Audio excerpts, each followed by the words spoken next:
पौष मास कथा अध्याय 4। जय श्री कृष्णा। राधे राधे। आप सभी श्रोताओं को दिन का शुभ और मंगलमय हो। इसी दिन मंगल कामना के साथ आज के अध्याय का शुभारंभ करती हूँ। कल आपने हमारे चैनल पर पौष मास का तीसरा अध्याय सुना होगा। आज आइए सुनते हैं आगे का अध्याय। इससे पहले के अध्याय में आपने जाना था कि किस प्रकार एक ब्राह्मण भगवान शिव और देवी पार्वती जी के द्वारा पर आए और उनसे अन्य प्रकार की अनेक मिष्ठानों की याचना करने लगा। किंतु वह ब्राह्मण तो बात करते ही करते अंतर ध्यान हो गया और एक शिशु के रूप में बदल गया। तभी श्री नारायण कहते हैं, सुनो मुनि। इस प्रकार से जब श्री हरि, जो कि एक ब्राह्मण के रूप में ही वहां पधारे थे, अंतर ध्यान हो गए, तब देवी पार्वती जी और शंकर जी ब्राह्मण की खोज करते हुए चारों ओर घूमने लगे। उस समय देवी पार्वती कहने लगी, हे प्रभुचर, आप अत्यंत वृद्ध और भूख से व्याकुल थे। हे तात, आप कहाँ चले गए? हे विभोय, मुझे दर्शन दीजिए और मेरे प्राणों की रक्षा कीजिए। अब देवी भगवान शिवजी से कहने लगी, शिवजी जल्दी उठिए और उन ब्राह्मण देव की खोज कीजिए। वो तो क्षण मात्र उदास मन वाले हम लोगों के सामने आए थे। परमेश्वर, अगर भूख से पीड़ित अतिथि गृहस्थ के घर से अपूजित होकर भूखा ही चला जाता है तो क्या उस गृहस्थ का जीवन व्यर्थ नहीं हो जाता? यहाँ तक कि उसके पितर उसके द्वारा दिए गए पिंडदान और तर्पण को भी ग्रहण नहीं करते और अग्नि उसकी दी हुई आहुति, देवगण उसके द्वारा निवेदित पुष्प और जल भी स्वीकार नहीं करते। उस अपवित्र का हव्य, पुष्प, जल और द्रव्य सभी मदिरा के समान हो जाता है। उसका शरीर मदिरा के समान हो जाता है। यह संपूर्ण यह नाश हो जाता है। इसी प्रकार बीच वहां एक आकाशवाणी हुई, जिससे शोक से आतुर और विकल्पता से युक्त देवी ने सुना। आकाशवाणी ने कहा, हे जगत माता, शांत हो जाओ और मंदिर में अपने पुत्र की ओर जरा देखो तो सही।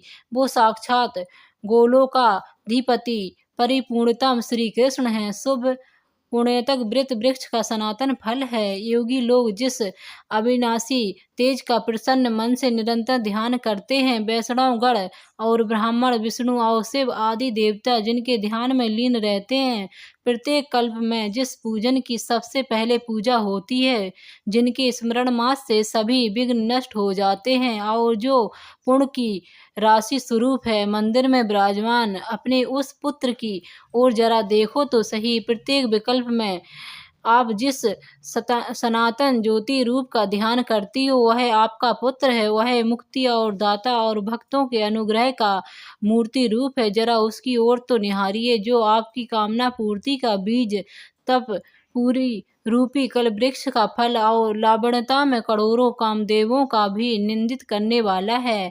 आपने उस सुंदर पुत्र को देखो। देवी, क्यों विलाप कर रही हो? अरे, ये कोई भूखा ब्राह्मण नहीं है, ये तो प्रिय भेष में स्वयं जनार्दन है। अब कहाँ वह वृद्ध, कहाँ के अतिथि हैं? नारद, ऐसा कहकर वह आकाशवाणी मौन हो गई। तब उस आकाशवाणी को सुनकर देवी पार्वती भयभीत होकर अपने महल के अंदर गईं। वहां उन्होंने सैया पर सोए हुए बालक को देखा। वह आनंद पूर्वक मुस्कुराती हुई महल की छत के भीतर भाग को देख रही थी। उसके प्रभाव सैकड़ों चंद्रमाओं के समान था। वह प्रकाश समूह से भूतल को प्रकाशित कर रहा था। हर्षपूर्वक स्वेच्छा से अनुसार इधर उधर देखते हुए सैया पर उछल कूद रहा था और स्तनपान की इच्छा से रोते हुए उमा ऐसा शब्द कर रहा था।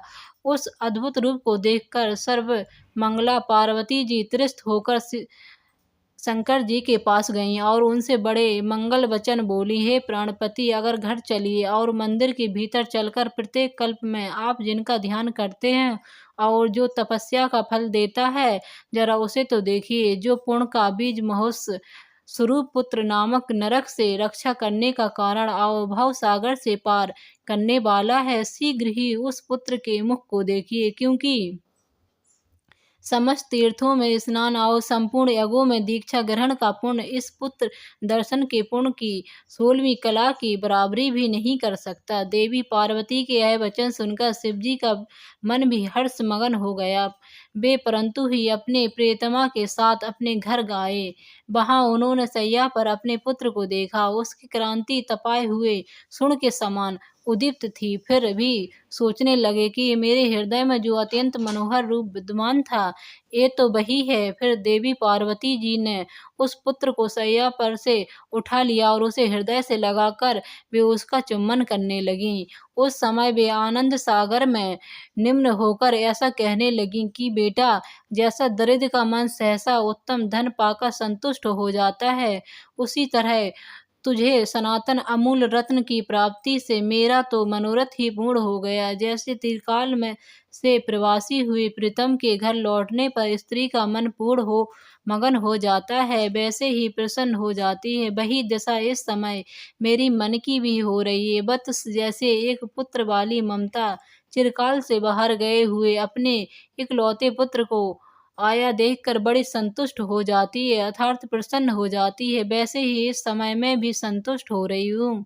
जैसे मनुष्य चिरकाल से नष्ट हुए रत्न को और अनावृष्टि के समय उत्तम वृष्टि अर्थात वर्षा को पाकर हर्ष से फूल उठता है, उसी प्रकार तुझे पुत्र को पाकर मैं हर्ष गदगद हो रही हूँ। लंबे समय से व्रत उपवास करने वाले भूख मनुष्य का मन जैसे सामने उत्तम अन्न को देखकर प्रसन्न हो जाता है, उसी तरह मेरा मन भी हर्षित हो रहा है। ऐसा कहकर पार्वती जी ने अपने बालक को गोद में लेकर प्रेम के साथ उसे स्तनपान कराया। उस समय उनका मन परमानंद में निग्रह हो रहा था। फिर भगवान शंकर भी प्रसन्न मन से उस बालक को अपनी गोद में उठा लिए। श्री नारायण जी कहते हैं, नारद फिर उन दोनों पति पत्नी अर्थात शिवजी और माता जी ने बाहर जाकर पुत्र की मंगल कामना से बड़े हर्ष से ब्राह्मणों को तरह तरह के रत्न प्रदान किए, भिक्षुओं और बंधुओं को तरह तरह की वस्तुएं बांटी। अब उस अवसर पर शंकर जी ने अनेक प्रकार के बाजे बजवाए।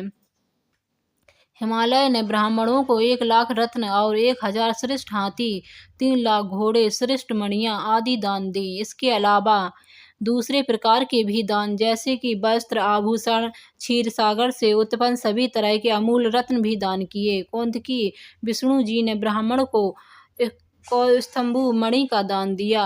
ब्रह्मा जी ने हर्ष पूर्वक ब्राह्मणों को ऐसी विशिष्ट वस्तु दान में दी जो सृष्टि में परम दुर्लभ थी। हे ब्राह्मण, उस अवसर पर क्षीर सागर ने हर्षित होकर कौतुक वंश 1,000 माणिक, 100 मणि हीरक और 1 सहस्त्र हरे रंग की श्रेष्ठ मणियां और बहुत सारे अमूल रत्न आदि ब्राह्मणों को प्रदान किए। सरस्वती देवी ने अमूल रत्न का बना हुआ एक ऐसा हार दिया जो तीनों लोकों में परम दुर्लभ था। मुनि शिव के पुत्र जन्मोत्सव में उपस्थित सभी लोगों ने इस प्रकार ब्राह्मण को दान देकर उसके बाद उस शिशु का दर्शन किया। उस समय से वे सब परमानंद में निमग्न हो गए थे। मुनि उस दान में ब्राह्मणों और बंधुओं को इतना धन मिला था कि वे दान में मिली वस्तुओं को उठाने तक में असमर्थ थे, इसलिए बोझ से घबराकर मार्ग में रुक रुक कर चलते थे। वह सभी विश्राम करने के बाद पूर्व काल के दाताओं की कथा कहते थे, जिस वृत और युवा भिक्षुक पूर्वक सुना करते थे। नारद उस अवसर पर श्री विष्णु ने आनंद मग्न होकर दोदर्भी का शब्द करवाया, फिर गीत गवाए, नाच करवाए, वेदों और पुराणों के पाठ करवाए, फिर मुनिवरों को बुलाकर हर्ष पूर्वक उनका पूजन किया, मांगलिक कार्य करवाया और उनसे आशीर्वाद दिलवाया। देवी तथा देवगणों के साथ वे स्वयं भी उस बालक को शुभ आशीर्वाद देने लगे। श्री विष्णु ने, श्री ब्रह्मा जी ने, धर्म ने, महादेव जी ने, लक्ष्मी जी ने, सरस्वती जी ने, सावित्री जी ने, हिमालय ने और मेनका आदि ने उस शिशु को भरपूर आशीर्वाद दिया। फिर समागत सभी ऋषि मुनि और सिद्धों ने आशीर्वाद दिया।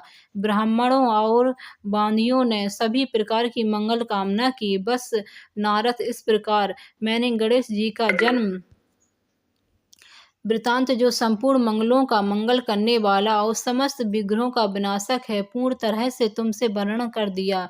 जो मनुष्य अत्यंत समाहित होकर इस सुमंगल अध्याय को सुनता है या पढ़ता है, या फिर संपूर्ण मंगलों से युक्त होकर मंगलों का आवास स्थान हो जाता है, इसके श्रवण से पुत्रहीन को पुत्र, निर्धन को धन, कृपाण को निरंतर धन प्रदान करने की शक्ति, पत्नीहीन को पत्नी, प्रजागामी को प्रजा और रोगी को आरोग्य प्राप्त होता है। दुर्भाग्यप्रवत स्त्री को सौभाग्य भ्रष्ट हुआ पुत्र, नष्ट हुआ धन और प्रवासी पति मिल जाता है, और शोकग्रस्त को सदा आनंद की प्राप्ति हो जाती है, इसमें कोई संदेह नहीं है। मुनि गणेश सख्यान के श्रवण से मनुष्य को जिस पुण्य की प्राप्ति होती, वह फल निश्चित ही इस अध्याय के श्रवण से मिल जाता है। वह मंगला अध्याय जिसके घर में विद्वान रहता है, वह सदा मंगल युक्त रहता है, इसमें तनिक भी संचय नहीं है। यात्रा काल में अथवा पूर्ण अवसर पर जो मनुष्य एकाग्र मन से इसका श्रवण करता है, श्री गणेश की कृपा से अपने सभी मनोरथ को प्राप्त कर लेता है। आज का अध्याय यहीं पर समाप्त हुआ। अगले अध्याय में आप जानेंगे कि बालक गणेश को देखने के लिए शनि देव भी आए थे, लेकिन शनि देव को वहां पर कुछ भी दिखाई नहीं दिया। ऐसा क्यों हुआ, ये जानने के लिए कृपया आप अगले अध्याय का इंतजार जरूर कीजिए। जय श्री हरि विष्णु। अगर वीडियो पसंद आई हो तो हमारे चैनल को सब्सक्राइब करें। धन्यवाद।